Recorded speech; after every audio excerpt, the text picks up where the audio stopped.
Hello everyone, welcome back to our channel. तो S TET के लिए टीजीटी पीजीटी की इस इम्पोर्टेंट क्वेश्चन सीरीज में आज हम हिस्ट्री के एंशिएंट मेडाइवल और वर्ल्ड के कुछ इंपॉर्टेंट क्वेश्चंस लेके आएंगे। तो हमारा फर्स्ट रहेगा the story of the integration of the states. पुस्तक के लेखक कौन है? यह है वीपी मेनन। नेक्स्ट रहेगा हमारा सीआर फॉर्मूला या राजगोपालाचारी योजना। इसका विरोध किसने किया था? ये किया था मोहम्मद अली जिन्ना ने। किसे धोंदू पंथ के नाम से जाना जाता है? ये नाना साहब को जाना जाता है। और नेक्स्ट रहेगा एज ऑफ कंसेंट एक्ट 1860 ने लड़कियों के विवाह की आयु कितने वर्ष निर्धारित की थी? ये की थी 10 वर्ष। नेक्स्ट रहेगा भारत में स्थापित होने वाला पहला वाणिज्यिक बैंक कौन सा था? ये था बैंक ऑफ कलकत्ता। नेक्स्ट रहेगा बासरा और बेसरा, ये क्या थे? ये सूफी घरानों के कुछ दो संप्रदाय हैं। ये सूफी घरानों के दो संप्रदाय कौन कौन से? बासरा और बेसरा। जो बासरा था उसके लोग इस्लामिक कानून को मानते थे, और जो बेसरा थे इसके लोग इससे बंधे हुए नहीं होते थे कानूनों से। ठीक है, बासरा में तो इस्लामिक कानून से बंधे हुए होते थे और इस्लाम के कानून को मानते थे, और बेसरा में इससे बंधे हुए नहीं होते थे। ठीक है, तो ये क्या थे? दो इस्लाम के दो संप्रदाय थे ये। नेक्स्ट रहेगा हमारा किस मुगल सम्राट का राज्याभिषेक 2 बार किया गया था? ये किया गया था औरंगजेब का। शेरशाह के शासन के समय में किस विभाग का अध्यक्ष राज्य की आय और व्यय की देखभाल करता था? ये करता था दीवान ए वजारत। दीवान ए वजारत शेरशाह के समय में था और विभाग का अध्यक्ष होता था। इसका काम था राज्य की आय और व्यय की देखभाल करना। नेक्स्ट रहेगा मुगल काल में न्याय प्रणाली में सर्वोच्च पद पर किसे नियुक्त किया गया था? सर्वोच्च पद पर होता था काजूल कुजात। नेक्स्ट रहेगा सन्निधाता। सन्निधाता कौन होता था? कोषागार का स्वामी को सन्निधाता कहा जाता था। और कर संग्रह विभाग के स्वामी को समाहर्ता कहा जाता था। और वाणिज्य विभाग के स्वामी को पन्नाध्यक्ष कहा जाता था। वाणिज्य विभाग के स्वामी को पन्नाध्यक्ष कहा जाता था। और अंतवर्षिक कौन होते थे? रानीवास के रक्षक दल के स्वामी को कहा जाता था अंतवर्षिक। नेक्स्ट रहेगा प्रदेष्टा। प्रदेष्टा कौन होते थे? ये फौजदारी न्यायालय के न्यायाधीश को प्रदेष्टा या कंटक शोधन कहा जाता था। फौजदारी न्यायालय के न्यायाधीश को। अंतपाल कौन होते थे? सीमावर्ती दुर्गों के रक्षक को अंतपाल कहा जाता था। और आर्टविक कहा जाता था वन विभाग के प्रमुख को आर्टविक कहा जाता था। और व्यवहारिक कौन होते थे? दीवानी न्यायालय की मुख्य जो न्यायाधीश होता था वो होता था व्यवहारिक। नेक्स्ट कुछ शासक दिए गए हैं और उनसे संबंधित कुछ व्यक्ति हैं जो मतलब उनके समय में कुछ जो चिकित्सक रहे थे, वो चिकित्सकों के नाम है कि किस शासक के समय में कौन सा चिकित्सक रहा था। जैसे बिम्बिसार है, बिम्बिसार के समय में था चिकित्सक जीवक, और बिंदुसार के समय में था डायमिकस, और अजातशत्रु के समय में थे वस्कार, और गोंडोफर्निस के समय में थे सेंट थॉमस। अब नेक्स्ट हमारा कुछ स्मारक दिए गए हैं और उनसे संबंधित कुछ विशेषताएं दी गई है। जैसे पहले हमारा सांची का स्तूप, ये संबंधित था सारिपुत्र तथा मोदुगलैन के अस्थि अवशेष से संबंधित था ये। और जो नालंदा था ये सबसे ऊंचा बौद्ध स्मारक था। और जो जुन्नार का है, ये जुन्नार वृतुल विन्यास वाला एक चैत्यगृह था ये। ठीक है, जुन्नार क्या था? वृतुल विन्यास वाला एक चैत्यगृह था। और एलोरा में हमें हिंदू, बौद्ध और जैन धर्मों का प्रतिनिधित्व किया था इन्होंने एलोरा की गुफाओं में। नेक्स्ट कुछ शासक दिए गए हैं और उनके सिक्कों पर बनी हुई आकृतियाँ दी गई है कि जैसे कि शासक के समय में कौन सी आकृतियाँ थी। जैसे कुमारगुप्त प्रथम है, इसके समय में थे म्यूर जो थे कार्तिकीय की आकृति बनी हुई थी। और कनिष्क के समय में थे और दोषों। ठीक है, और दोषों की आकृति बनी हुई थी। और अगाथोक्लिज के समय में बलराम की आकृति बनी हुई थी सिक्कों पर। और क्षत्रप राजबुल के समय में पल्लस की आकृति बनी हुई थी। ठीक है, नेक्स्ट रहेगा प्राचीन नगर है और उनके कुछ नाम दिए गए हैं। जैसे दसपुर है, दसपुर के प्राचीन नाम था मंदसौर। और द्वार समुद्र का नाम था हेलेविड, और माध्यमिका का नाम था नागरी, और समापा का नाम था जोगड़। अब कुछ तमिल कवियों के संगम दिए गए हैं, और ठीक है, संगम पीठ दिए गए हैं। पहला है, प्रथम संगम का आयोजन कहाँ पर हुआ था तमिल कवियों का? ये मदुरा में हुआ था और अगस्त्य ऋषि की अध्यक्षता में हुआ था। ठीक है, पहला हुआ था मदुरा में, अगस्त्य ऋषि की अध्यक्षता में। और द्वितीय संगम का आयोजन कहाँ पे किया गया था? कपाटपुरम में किया गया था, और अगस्त्य ऋषि की अध्यक्षता में हुआ था ये भी। और जो तीसरा संगम था वो मदुरा में हुआ था और नक्कीरर की अध्यक्षता में हुआ था। ठीक है, तीसरा हुआ था मदुरा में, नक्कीरर की अध्यक्षता में।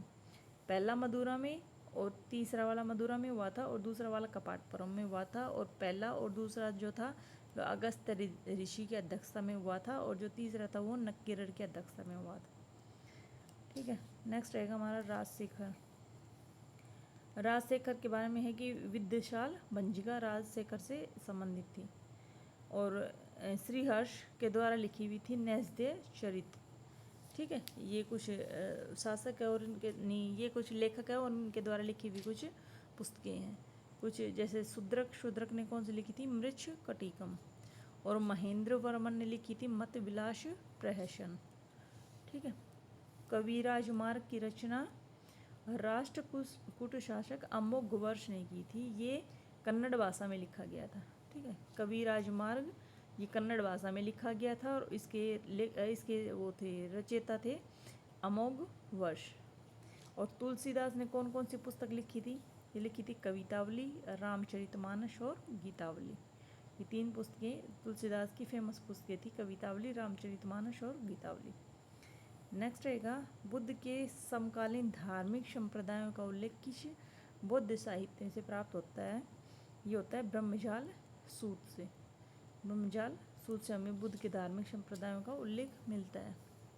नेक्स्ट कुछ लेखक दिए गए और उनके द्वारा लिखी हुई कुछ पुस्तकें हैं। जैसे अश्वघोष ने कौन सी लिखी थी? बुद्ध चरित। और भास ने लिखी थी बाल चरित। और विशाख दत्त की पुस्तक है मुद्रा राक्षस।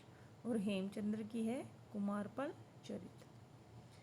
नेक्स्ट रहेगा, बौद्ध संगीति और उनके स्थान है जहाँ पे वो संपन्न हुई थी।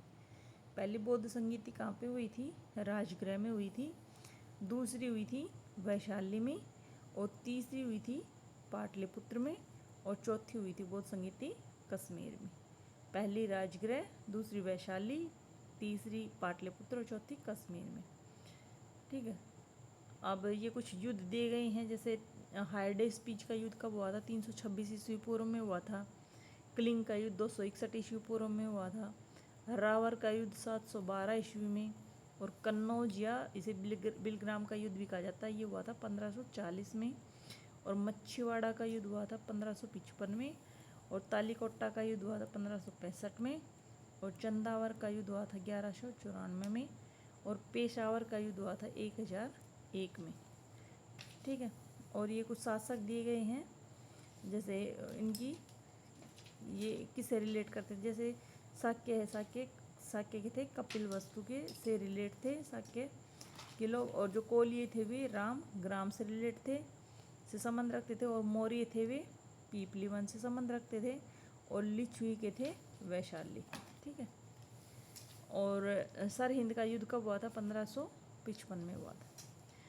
नेक्स्ट रहेगा हमारा, आजीवक संप्रदाय के नेता थे मक्खली गोशाल। मक्खली गोशाल थे आजीवक संप्रदाय के नेता।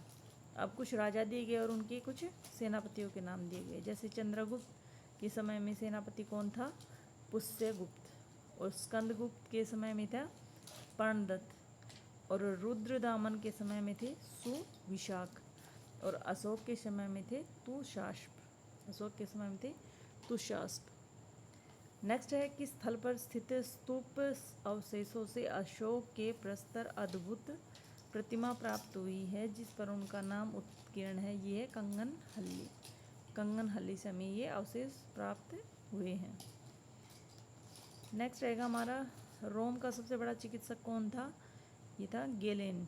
गेलेन था रोम का सबसे बड़ा चिकित्सक। पुरानी बाइबल को क्या कहते हैं? इंजिल। ठीक है, पुराने बाइबल को इंजिल कहते हैं। और चर्च में सबसे ऊंचा स्थान किसका होता है? ये पोप का होता है। और कैटरबरी टेल्स की रचना किसने की थी? जोफ्री चौसर ने की थी इसकी रचना। और सामंती व्यवस्था में सबसे बड़े सामंत को क्या कहा जाता था? ड्यूक या अर्ल कहा जाता था। सामंती व्यवस्था में बड़े सामंत को ड्यूक या अर्ल कहा जाता था। और कैटरबरी टेल्स की रचना किसने की थी? जोफ्री चौसर ने की थी। नेक्स्ट आएगा हमारा, सामंतवादी व्यवस्था में कृषि योग्य भूमि को क्या कहा जाता था?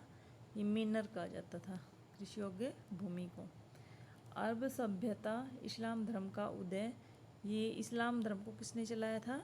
ये चलाया था मोहम्मद साहब ने। और मोहम्मद साहब का मक्का से मदीना कब गए थे? 622 में। और इनकी मृत्यु कब हुई थी? मोहम्मद शाह की इनकी मृत्यु हुई थी 632 ईस्वी में। और नेक्स्ट रहेगा हमारा, इस्लाम में हिजरत की घटना थी मोहम्मद शाह का मक्का छोड़कर मदीना जाने को हिजरत की घटना का नाम दिया गया है। मोहम्मद शाह जब मक्का को छोड़कर मदीना की तरफ गए थे तो इसे हिजरत का नाम दिया जाता है इस्लाम में।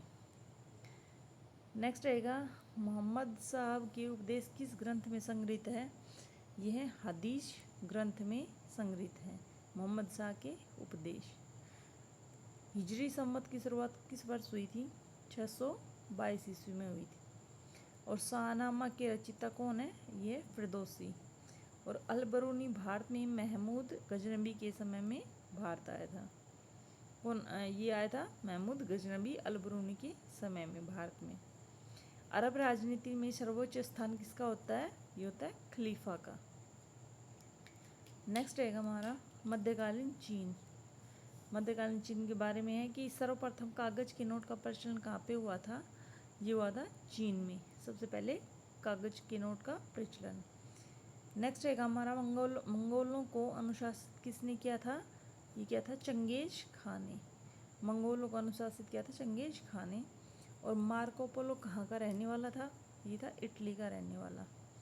और सल्तनत काल में खुद मुकदम या चौधरी से मतलब किससे मतलब था? ये था ग्रामीण मध्यस्थ से। और सूफी शब्दावली में विलायत का अर्थ है आध्यात्मिक भू क्षेत्र। ठीक है, सूफी शब्दावली में विलायत का अर्थ है आध्यात्मिक भू क्षेत्र। नेक्स्ट रहेगा हमारा फौजदार और पोतदार का कार्य क्या था? ये खजांची होते थे। ठीक है, उस समय क्या होते थे? खजांची। और जीतल क्या था? एक जीतल था दिल्ली सल्तनत का तांबे का सिक्का था, उसे जीतल कहा जाता था। नेक्स्ट रहेगा यूरोपीय सामंतवाद का एक महत्वपूर्ण भाग जो दक्षिण एशियाई सामंतवाद में नहीं पाया जाता, वह है अर्धदास प्रथा। नेक्स्ट रहेगा सुहरावर्दी सिलसिले के सूफी थे, ये थे शेख बहाउद्दीन जकरिया। शेख बहाउद्दीन जकरिया सुहरावर्दी सिलसिला के सूफी थे। नेक्स्ट रहेगा चौधरी क्या थी? एक पदवी थी जो उस जागीरदार को दी जाती थी जो इंटरमीडिएट होता था। ठीक है, इंटरमीडिएट को चौधरी की पदवी दी जाती थी। अल-बरूनी के अनुसार अंत्यज थे, कौन थे? शूद्रों से नीचे 8 गिल्डों के व्यक्ति होते थे, उन्हें कहा जाता अंत्यज। नेक्स्ट रहेगा वह बनाना चाहता था, ये कुछ फैक्ट दिए गए हैं किसी के बारे में कि किसने क्या कहा था कि व्यक्तियों का एक वर्ग जो रक्त और वर्ण में भारतीय हो परंतु रुचि विचारों नैतिकताओं और बौद्धिकताओं में अंग्रेज हो। ये कहे थे लॉर्ड मैकाले ने। अंग्रेजी ईस्ट इंडिया कंपनी को उसके व्यावसायिक क्रियाकलापों से वंचित कर दिया गया। कब वंचित कर दिया गया? चार्टर एक्ट 1833 के द्वारा। नेक्स्ट रहेगा 1857 के विप्लव का प्रथम स्वतंत्रता संग्राम के रूप में वर्णन किसने किया है? वी.डी. सावरकर। वी.डी. सावरकर ने 1857 के विद्रोह को प्रथम स्वतंत्रता संग्राम कहा है। गुलामगिरी पुस्तक की रचयिता कौन है? ये ज्योतिबा फुले।